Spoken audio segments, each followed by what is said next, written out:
This video is about an introduction to The Hidden Third, a book of Basarab Nicolescu, who was written with a lot of professors from different areas that collaborate with him to try to understand this new concept of the hidden third.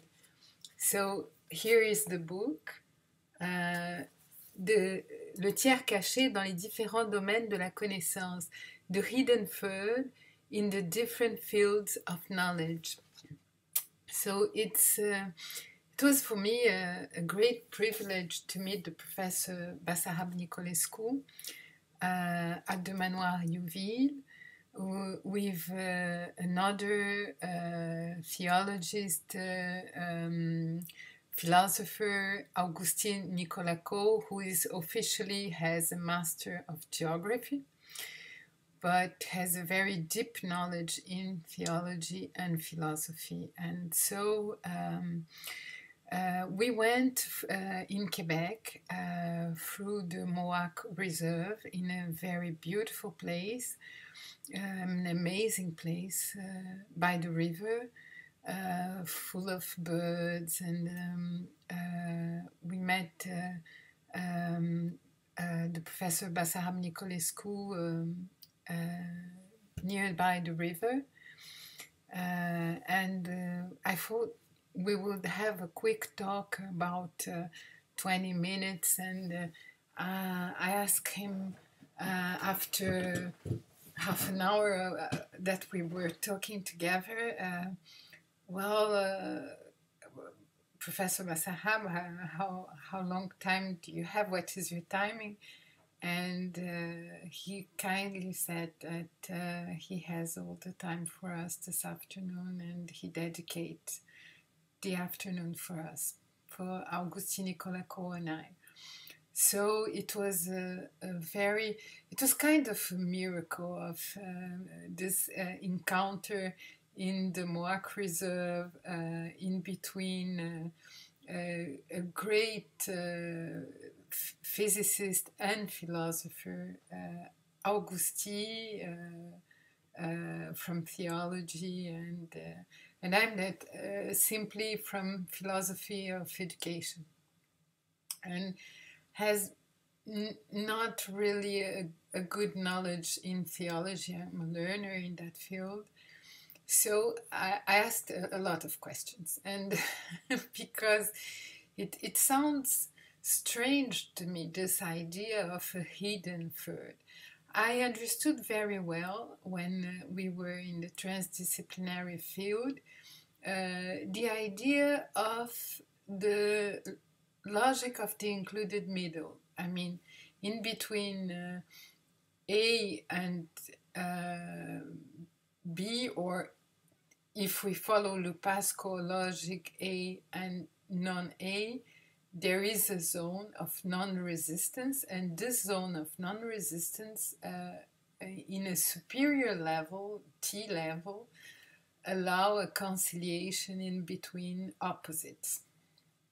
So this logic was kind of dialogic, and as a philosopher I understand it very, very well, and I was deep in resonance with the idea of a non-resistance zone, because if there are known this non-resistant zone, opposites cannot meet, differences cannot have communication, understanding at a superior level, that is non-A level, or the other level, but it's a T level, a superior level in between difference. So in philosophy we observe it a lot, and the ancient Greeks, they spoke a lot about the importance of the dialogue, and Plato is all written in forms of dialogues, and the questioning, the doubts are kind of fundamental method of philosophical investigation. And it's very clear when someone thinks A and someone thinks B, and when they both find a zone of non-resistance and they don't find an agreement, it's very understandable. So the logic of the included third was for me, well, it's understandable, but hidden third. And so I just asked maybe some silly questions, but what is, Professor Basarab, the hidden third? And he was very deep in his answers. And one of the best answers he gave to me, because he made long explanations and he speak very softly and quiet, and he said, yes, you were my rebel student that 17 years ago, and I'm still rebel, professor. But you see,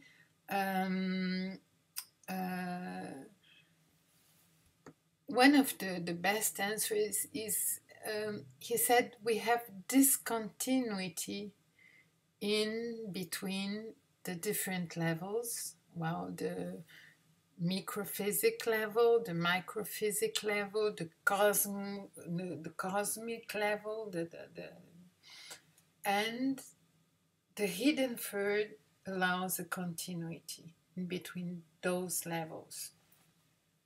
Now, I better quote him. I better quote him because he says,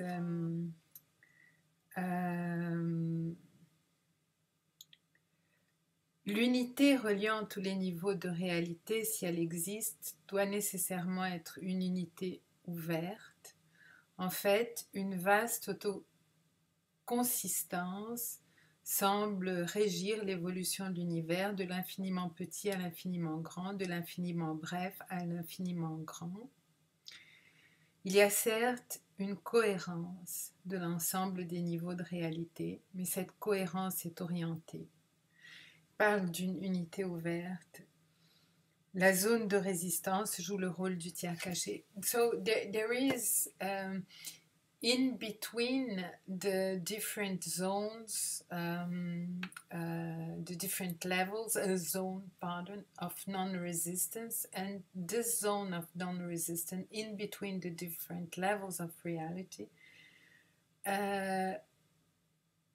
would be possible because of the hidden third.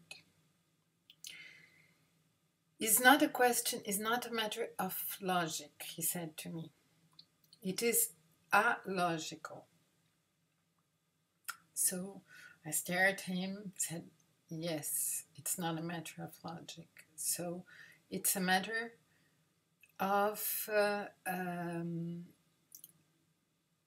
knowing this existence of this possible unity through a zone of non-resistance in between different levels of reality. And I was very interested again about this non-resistance concept, because I study a lot Roland Barthes, who speaks about a neutral zone, a zone where you disarm, a zone where you listen to the other, you listen to what the other has to say, a zone where you don't grab to your own representations, where you allow exchanges, and the hidden third is not the logic of dialogue, is what is beyond the logic. So, and if it's not there, there is not the possibility of the continuity in between what often is in a state of discontinuity, as I understood. Well, then, well, of course, we spoke about our experiences of unity. And when we felt that we were deep in resonance with all the reality and in between our knowledge and reality, when there were non-resistance and when there were a sort of harmony. So Agusti Nicolau described a very beautiful moment where he was visiting a church with tourist guides, and he was late because he stand in front of an icon, and he just had the impression to be in resonance with this icon very deeply, and that something was sort of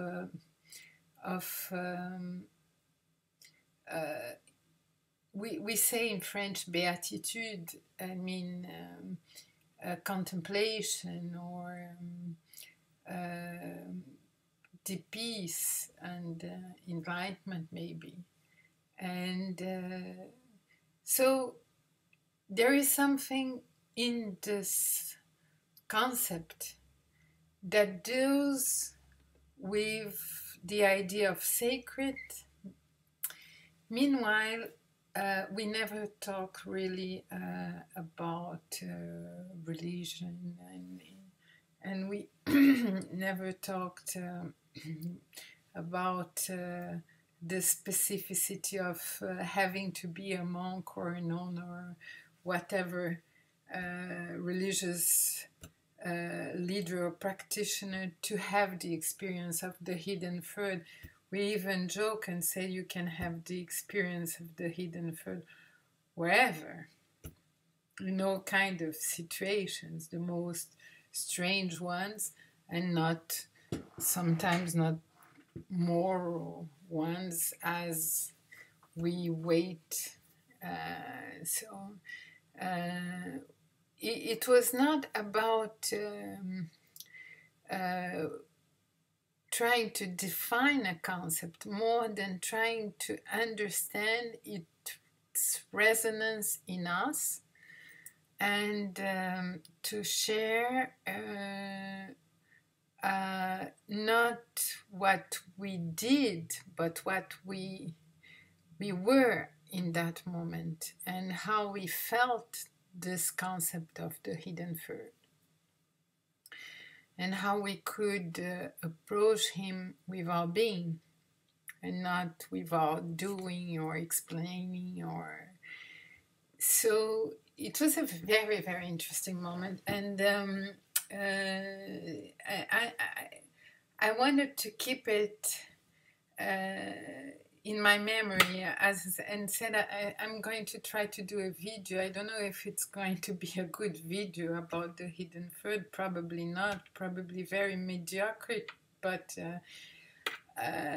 it was just to remember the moment and to remember the river, the flow of the words, the impression of touching something essential there, and that couldn't really be explained by logic, and but that was needed to be in our scientific theories as a concept that allows unity where there is none, or allows continuity where there is discontinuity. So the book is published by Le Bois d'Orient, Sagesse. There is the contributions of Ouria Abdelwed, Domingo Adamé, Adonis, René Barbier, Jean Bodoc, Clara Janès, Johan Chérila, Philippe Dauté, Dominique Descamps, Thierry Magnin, Florent Pasquier, Christina Nunes, et Louisa Mito. And so it's a very interesting book, and I recommend it. As I recommend, we talk more and reflect more together about this strange, beautiful new concept of Professor Basarab Nicolescu, the hidden third. Thank you for your attention, and see you very soon in the next video.